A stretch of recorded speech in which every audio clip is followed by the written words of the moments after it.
Hello, this is lesson 1 for the MICU Airway course. This of course applies to anyone who's going to be managing airways. As in anything else in medicine, we always start out with what? A history and a physical. So what we're going to do is, first I'm going to do a history, and then I'm going to show you the things we do on the physical exam when we do our airway assessment. Remember, Christopher Columbus, before he sailed west to go east, sat down with the greatest map makers of the day and made absolutely sure he knew where he was going. Well, he forgot about North and South America, but let's forget about that. He now has a national holiday named after him, as well as having a circle named after him on the southwest corner of Central Park. So he must have done something right. So let's follow Christopher Columbus's lead and make sure we do a good evaluation before we proceed into managing the airway. So first we're going to do the history. So I have our volunteer here, Leora, from the medical school, and I'm going to ask her a few questions. And I'm going to give you a spoiler alert. I'm going to tell you whether it's going to be good news or bad news. I'm getting ahead of time, okay? First, this is the good news. Hi, have you ever had any trouble with anesthesia before? No, I haven't. Have they ever specifically said you had any trouble getting the breathing tube put in? No. So there you have it. I mean, it's a pretty simple thing, but it's the kind of thing you want to do before at the beginning of every airway assessment, which is to check out and ask them if they ever had any trouble. Now, spoiler alert, we're going to have a few things that tip us off, first in a subtle way and then in a more blatant way, that there might have been trouble with the airway management earlier, okay? Hi, have they ever told you ever had any trouble with getting the breathing tube in? Yeah, last time I had a chipped tooth and my throat was really sore. Your throat was really sore for and your tooth was chipped? Yeah. Okay, well, guess what? All you have to do in your mind's eye is see that person trying to do the laryngoscopy, having a tough time, having to crank back, chipping that tooth, and you can also see the tube. They couldn't get it in. They tried. Now the person has a terribly sore throat. So if in your history someone says they have a chipped tooth or their throat was outrageously sore, people tend to always have a sore throat after getting intubated, but if they had a really outrageously sore throat or they had to see an ENT afterwards, that tells you that there was a terrible struggle to get the endotracheal tube in, okay?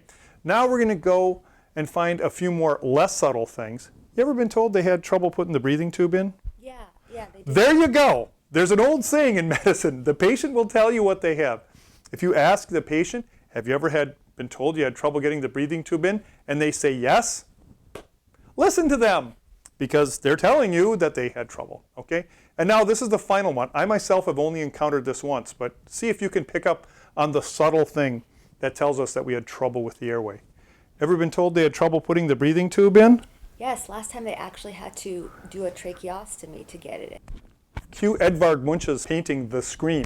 When someone says the last time they had to do an emergency trach on me, that's telling that you have trouble. Okay, so that's in an encapsulated form how we do the history part of the airway exam. Now, we're going to go to the physical exam, okay? And as you can see, Leora here has a good airway, so we're not going to have any trouble. So I'm going to just show you the kind of things we look for that tip you off that this person has a good airway. First of all, you look at body habitus, and Leora is slim. And of course, you always have to say to yourself, if someone is morbidly obese, they're going to desaturate fast, they might be hard to mask, there might be a lot of soft tissue caving in. So the fact that Leora is slim helps us out, certainly as far as the airway exam. You can see that there's been no scars or radiation or anything. Sometimes you'll see a patient and they've had a radical neck dissection, or you can see obvious scarring, or you can see contractures. In people with congenital abnormalities, you might see in the children, you might see Pierre-Robin. But when you see basically what looks like a normal upper airway, that's of course a good sign.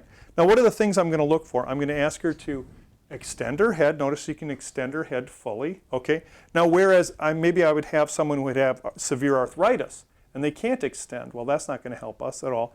Okay, we're going to have her extend. Now I'm going to have her open her mouth all the way. And you can see she opens her mouth well. I can see very far back. This would be about a Mallampati 1 view. We get a very good view. Okay, then one more thing I'm going to ask you to do. Put your lower teeth in front of your upper teeth, okay? And by being able to do that, you can see that the TMJ, remember, swings open and then goes forward. So we've shown that the jaw is able to do both of the movements and pull it forward. Remember, when you're going to intubate, you're going to basically move this part out of the way so you can get a view. And Leora has shown us that both from the physical exam overall, The ability to move her neck, the ability to move her jaw and her mouth is all good. Also, she doesn't have big overriding teeth. Obviously, the hardest thing to intubate would be what? A baleen whale, right? The teeth come all together like this. If someone has really big teeth, that would tip you off that that's a problem. Another thing, show me your teeth. The teeth are in good repair. Sometimes you'll see teeth that are very rotten or they're barely hanging on, and they're much more likely to break off. So for all those reasons, we can see that the physical exam here shows that we have what looks like a good situation for intubating. And one final thing, Leora doesn't have a beard, no surprise, but the day will come when you see a guy with a big beard or you see a guy with a big mustache, and not so much for intubating, but certainly for mask ventilating. It's very hard to mask ventilate when there's a big beard, okay? So there we have it, the airway evaluation, history, and physical exam.